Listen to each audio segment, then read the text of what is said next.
E aí, galerinha, aqui é a Vitória Mineblocks e o vídeo de hoje não é nem um pouco feliz, tá? Infelizmente.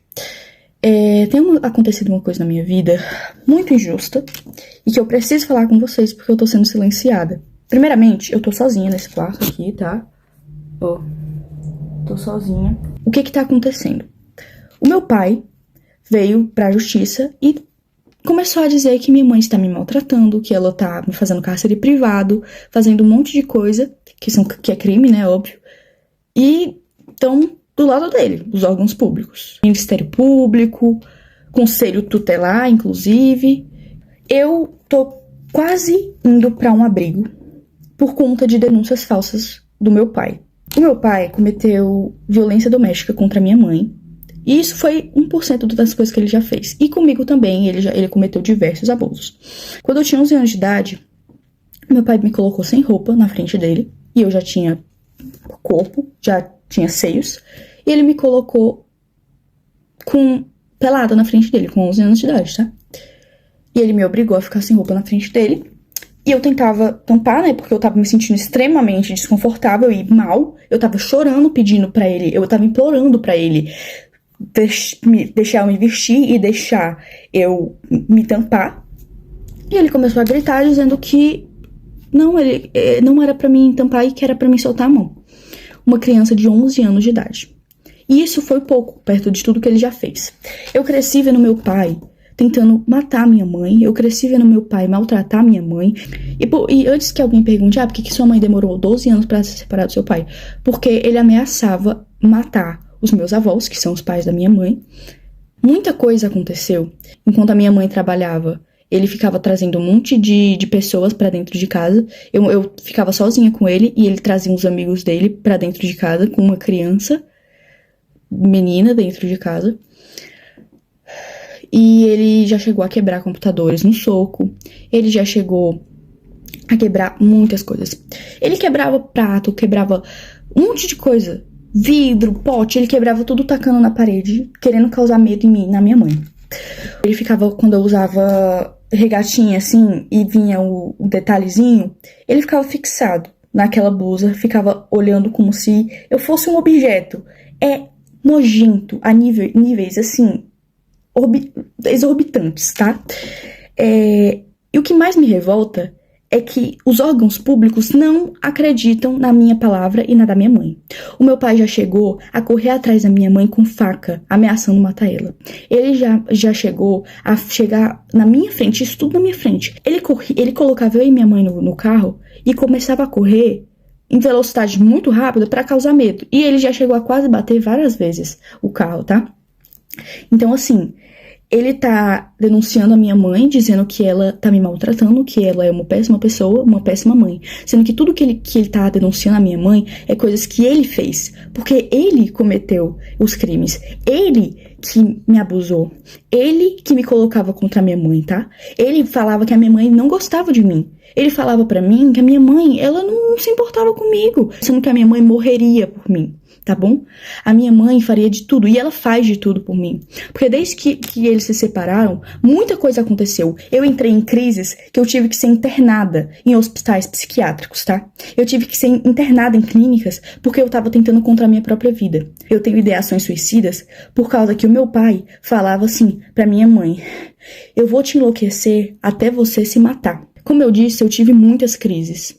De todos os traumas que ele me deixou, não tinha como eu não agir diferente. Me desculpa, mas eu não conseguiria não ter crises.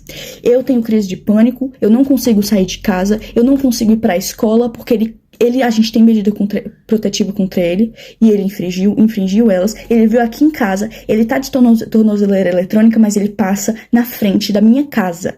E a justiça não age. Ninguém tá acreditando no meu lado. Eu fui ouvida uma vez, e nessa vez ainda banalizaram o que eu passei.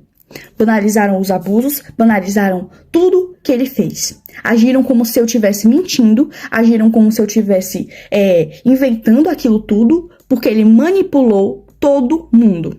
Entendeu? É isso que ele é, manipulador a níveis extremos. Ele tem áudios prometendo acabar com a vida da minha mãe. E a justiça não leva isso em conta. Eu tive crises de ficar completamente fora de mim. Eu completamente assim, em pânico. E mesmo assim, não acreditam no meu lado da história. Porque dizem que, você não tem provas de que ele abusou você. Então todos os traumas não são provas. Porque a gente, enquanto tava sendo abusado, o que a gente ia fazer? A gente ia pegar um celular e começar a gravar pra ele matar a gente na mesma hora? Eu acho que ninguém tá entendendo aqui da justiça daqui da minha cidade, que eu moro em Tianguá, Ceará. E eu quero denunciar o Conselho Tutelar. Porque ninguém tá dando voz às vítimas de verdade, estão dando voz ao abusador. Entendeu? Porque o Conselho Tutelar dá informação pra ele, porque ele já foi motorista do Conselho Tutelar aqui de Tianguá. E ele tem essas amizades. E falam pra ele as coisas do processo que ele não poderia saber. Ele foi na minha escola, mesmo tendo medida protetiva. A minha mãe tenta ao máximo não falar como tá o processo, porque isso já me deu diversas crises. Um oficial de justiça veio na minha casa porque ele pediu pra tirarem a medida protetiva. Por que ele quer que a gente tire a medida protetiva?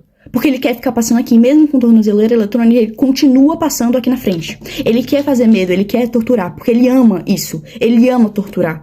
Eu conheço o meu pai. Ele não é quem ele aparenta ser. Ele é manipulador. Então, assim, antes que pensem mas é porque ele tem algumas fotos de quando eu era pequena, ele tem alguns áudios de quando eu era pequena e quando a minha mãe ainda estava casada com ele, né? Como tipo assim, porque você demonstrava muito amor pelo seu pai. É óbvio, eu era uma criança. Que criança que não vai amar o pai? Eu não entendia que o que ele fazia era errado. Eu não tenho nem palavras pra descrever o tamanho da injustiça que eu estou vivendo na minha vida e com a da minha mãe. Já não basta todos os traumas que ele causou, a gente ainda tendo que passar por tudo isso, ele querendo a minha guarda pra quê? O que ele quer fazer comigo? Isso é um absurdo. Completamente absurdo. Eu não queria ter que transformar o meu canal, infelizmente ter que falar sobre isso no meu canal, mas é a única forma, porque a justiça não está sendo feita. E se não querem me ouvir, eu vou fazer com que eu seja ouvida, entendeu? Então, assim, saiba, Conselho Tutelar e Ministério Público, que o que vocês estão fazendo é um absurdo. Vocês não estão acreditando na versão da vítima. Vocês estão preferindo escutar um abusador. Isso é um absurdo, eu não tenho nem palavras pra descrever o tamanho do choque que eu tenho, tá?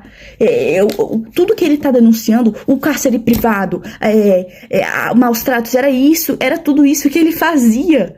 Era exatamente isso que ele cometia. Ele proibiu eu e minha mãe de a gente sair de casa. A gente não podia sair de casa. E se saísse, ele surtava e quebrava as coisas. Tô cansada de ter que viver com medo, porque eu tenho medo de sair de casa.